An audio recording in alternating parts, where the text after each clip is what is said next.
25 दिसंबर 2021 ये वो तारीख थी जब नासा ने दुनिया के सबसे पावरफुल स्पेस टेलीस्कोप को अंतरिक्ष में लॉन्च किया था।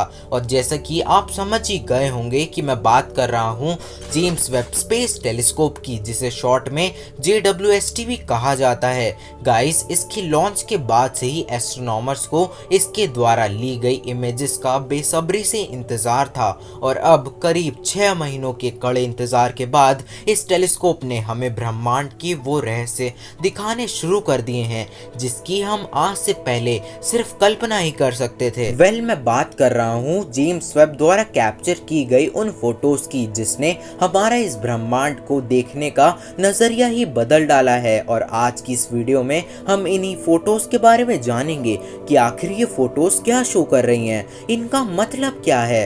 तो बने रहिएगा वीडियो के एंड तक। तो चलिए शुरू करते हैं। SMACS 0723 guys, James Webb space telescope इतना पावरफुल है कि डीप स्पेस में यूनिवर्स के पास्ट में आसानी से देख सकता है और इस बात का सबूत ये इमेज बखूबी दे रही है। दरअसल नासा को रिसीव होने वाली डी फील्ड इमेज एक गैलेक्टिक क्लस्टर की है जिसका नाम SMACS 0723 है। इस इमेज में दिख रहे ब्राइट ऑब्जेक्ट्स ना तो कोई स्टार्स हैं और ना ही कोई अदर कॉस्मिक बॉडीज, बल्कि ये तो पूरी की पूरी गैलेक्सीज हैं। जिस तरह हमारी अर्थ मिल्की वे गैलेक्सी का एक हिस्सा है, ठीक उसी तरह इस इमेज में आप हजारों गैलेक्सीज को देख सकते हो। गाइस, इस इमेज में दिख रही कई गैलेक्सीज हमसे 5 बिलियन लाइट ईयर की दूरी पर मौजूद हैं। इतना दूर होने की वजह से इनकी लाइट को हम तक पहुंचने में 5 बिलियन सालों का वक्त लगा है।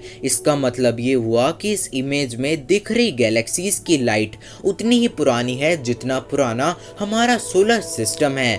गाइस, इनमें कुछ ऐसी भी गैलेक्सीज मौजूद हैं जो अर्थ से करीब 13.1 बिलियन लाइट ईयर दूर हैं और लाइट को इन गैलेक्सीज से निकलकर हम तक पहुंचने में तकरीबन 13 अरब साल लगे हैं। इसी वजह से ये कहना गलत नहीं होगा कि जो चीज हम आज असल में इस फोटो में देख रहे हैं वो असल में 13 अरब साल पुरानी है। डेटा की बात करें तो हमें ये पता चलता है कि इस इमेज में कई गैलेक्सीज तो बिग बैंग होने के केवल 100 मिलियन साल बाद ही फॉर्म हुई थी, जिसका मतलब ये हुआ कि इस ब्रह्मांड के सबसे पहले स्टार्स भी इन्हीं गैलेक्सीज में बने होंगे। पर गाइस, अभी बात यही नहीं खत्म होती है, क्योंकि इस इमेज में आप कई दूसरी भी गैलेक्सीज को देख सकते हैं जो काफी कम लाइट को एमिट कर रहे हैं।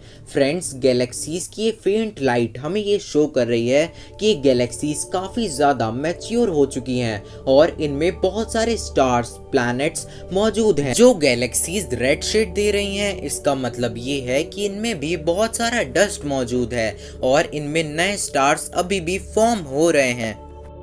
कैरिना नेबुला, ये है कैरिना नेबुला की फोटो जो हमसे 7600 लाइट ईयर की दूरी पर मौजूद है। दोस्तों, अगर आप एक स्पेस लवर हो तो आप नेबुलास के बारे में जानते ही होंगे।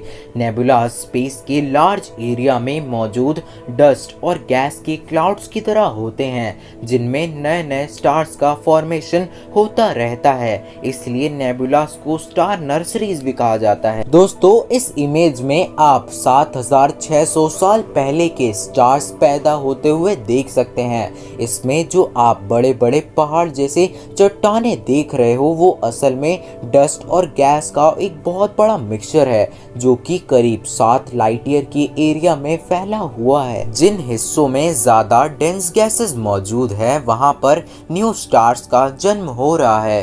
तारों के पैदा होने का ये काफी फैसिनेटिंग मोमेंट है जिसे हम जेम्स वेब की मदद से ही देख सकते हैं। दोस्तों, हबल समेत अनेक टेलीस्कोप ने इस नेबुला की फोटो ली है, लेकिन मैं आपको बता दूं कि जेम्स वेब द्वारा ली गई इस इमेज में जो डिटेल्स मौजूद हैं उतनी हमने आज तक किसी भी टेलीस्कोप से ली गई इमेज में नहीं देखी है।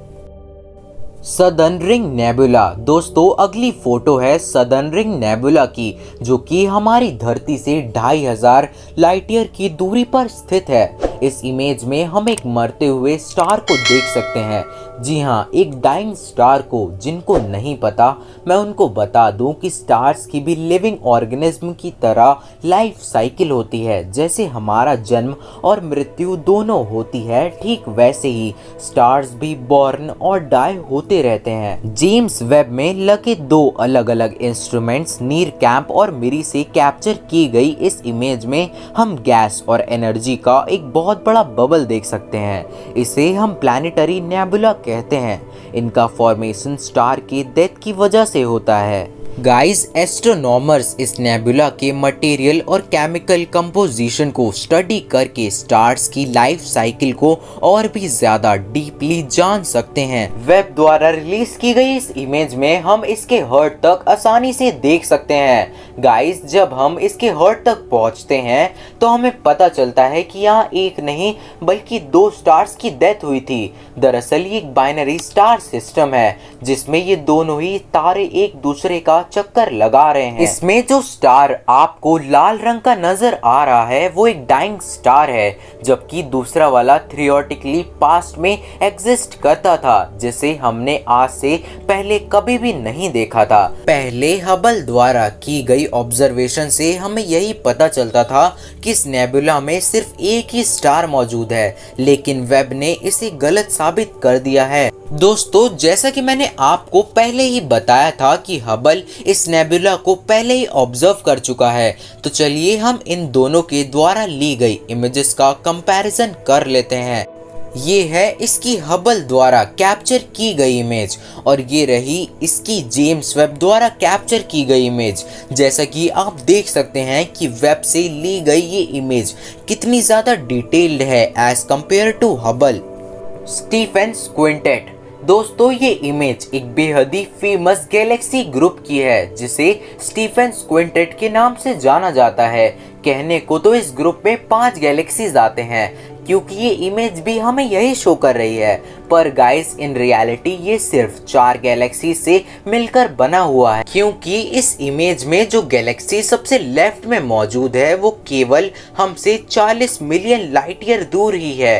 कहने का मतलब ये है कि ये पर्टिकुलर गैलेक्सी हमसे काफी नजदीक है as compare to other 4 galaxies, जो कि हमसे लगभग 290 मिलियन लाइट ईयर दूर है। ये वेब द्वारा खींची गई अब तक की सबसे बड़ी तस्वीर है। इसे 1000 सेपरेट इमेज फाइल को कंबाइन करके तैयार किया गया है। इसका रिजोल्यूशन तकरीबन 150 मिलियन पिक्सल्स का है। इस इमेज के साइज की बात करें कि ये कितना बड़ा है, तो इसका अंदाज़ा आप इस बात से लगा सकते हैं कि अगर इन 1000 इमेजेस को हम कंबाइन कर दें तो ये चांद के डायमीटर के 1/5 एरिया को आसानी से कवर कर सकता है। गाइस, इन 5 गैलेक्सीज में से 4 गैलेक्सीज काफ़ी तेज गति से रोटेट कर रही हैं और स्लोली करीब होती जा रही हैं। एस्ट्रोनॉमर्स का ये मानना है कि एक दिन ऐसा आएगा कि जब ये चारों गैलेक्सीज एक दूसरे से आ टकराएंगी, पर फिलहाल ये गैलेक्सीज हमसे 30 करोड़ लाइट ईयर दूर हैं, यानी ये इमेज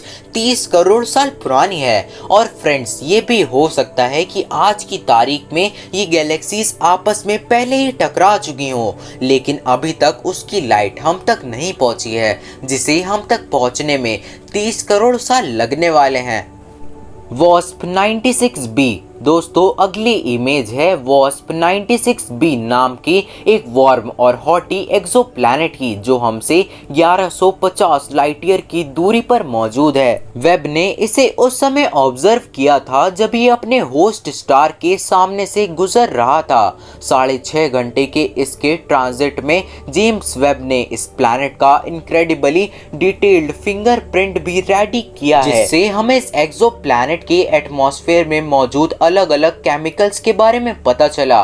दरअसल कोई प्लैनेट जब अपने स्टार के सामने आता है तब स्टार का लाइट उसके एटमॉस्फेयर से पास करते हुए हम तक पहुंचता है।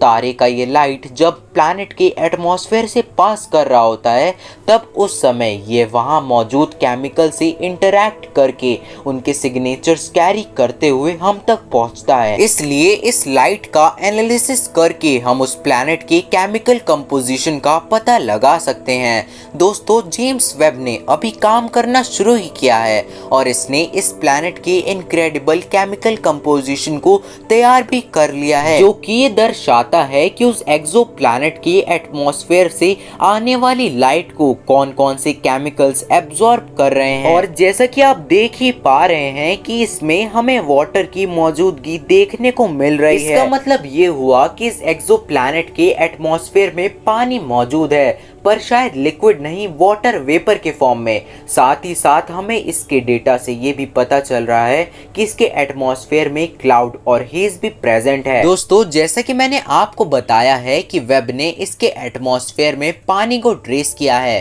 पर आप में से कई लोग तो ये भी सोच रहे होंगे कि इसके एटमॉस्फेयर में पानी मौजूद है तो वहाँ लाइफ भी मौजूद होगी। पर फ्रेंड्स, मैं आपको बता दूं कि पानी की मौजूदगी काफी नहीं है ये बताने के लिए कि वहाँ पर लाइफ मौजूद है या नहीं। जहां इस प्लैनेट की बात करें तो इस पर जीवन बिल्कुल भी मौजूद नहीं हो सकता, क्योंकि ये अपने होस्ट स्टार के काफी नजदीक है, जिसकी वजह से इस प्लैनेट का एवरेज टेम्परेचर 550 डिग्री सेल्सियस से भी ज्यादा रहता है, जिसकी वजह से लाइफ की पॉसिबिलिटी इस प्लैनेट पर ना के बराबर है। नासा द्वारा की गई प्रेस कॉन्फ्रेंस में हमें जानने को मिला है कि वेब हमारे सोलर सिस्टम के अंदर मौजूद ऑब्जेक्ट्स को भी ऑब्जर्व करेगा। इनफैक्ट इसने जुपिटर की एक बेहद ही बेहतरीन तस्वीर भी कैप्चर करी है। दरअसल एस्ट्रोनॉमर्स ये देखने की कोशिश कर रहे थे कि क्या James Webb fast moving objects की भी स्टडी कर सकता है, और जुपिटर की इस इमेज को कैप्चर करके वेब ने ये टेस्ट सक्सेसफुली पास भी कर लिया है। So guys, James Webb future में भी ऐसी ही बेहतरीन इमेजेस को हमें दिखाता रहेगा। सो गाइस, आज की इस वीडियो में बस इतना ही, और उम्मीद है कि इस वीडियो से आपको कुछ नया सीखने को मिला होगा। So thanks for watching our video.